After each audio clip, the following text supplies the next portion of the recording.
science?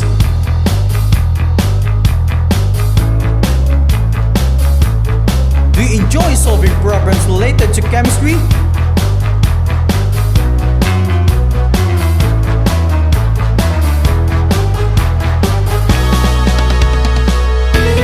Or are you having a hard time computing it?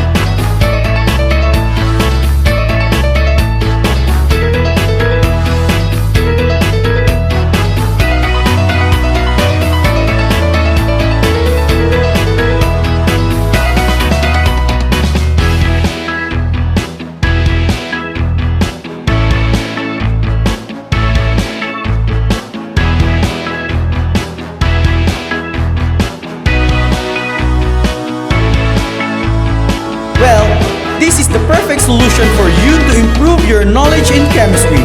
So just sit back, relax, and enjoy our video.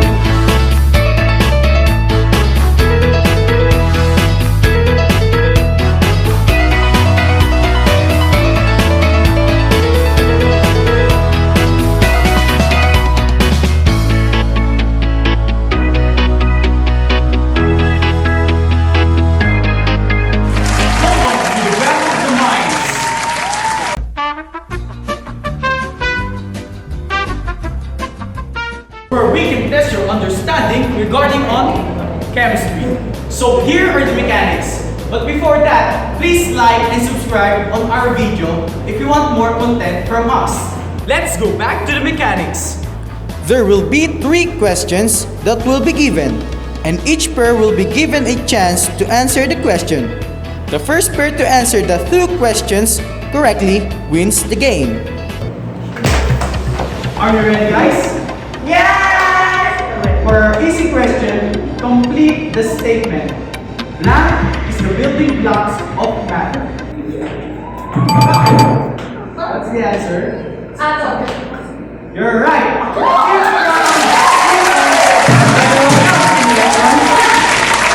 Now, let's move to the normal round question. For 3 points, what is the 21st element and its neutron?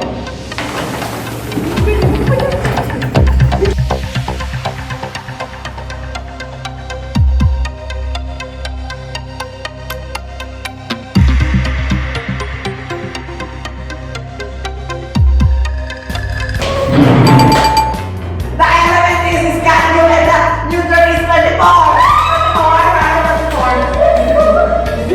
Can you please explain your answer? Yes, sir. Yes, sir. We can. First element is scandium. So we put 21 here. And 45 is the atomic mass of scandium. We minus 45 to 21. 5 minus 1 is 4. 4 minus 2 is 2. Therefore, the neutron of is 24. Very good, Team Electron. And because of that, we have a tiebreaker. Now, we move on to the final question, which is the difficult round, where we have to complete the table here in the board.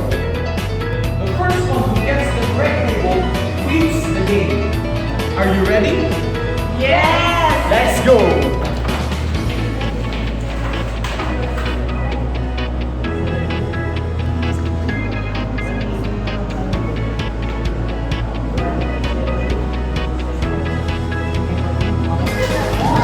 Can you please obtain both of your answers?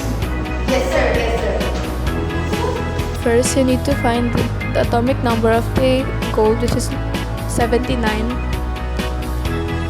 And then you need to put it on the atomic number, on the table of the atomic number.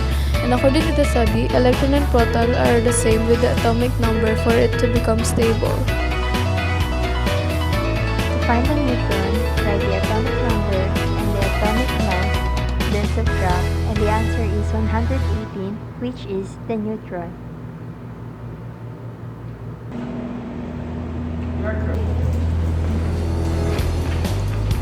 We will find out the result after this break. This is the Battle of the Minds.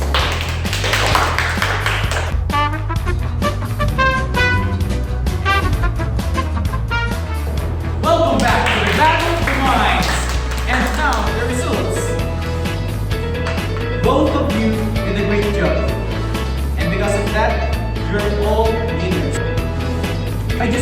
test your knowledge about science.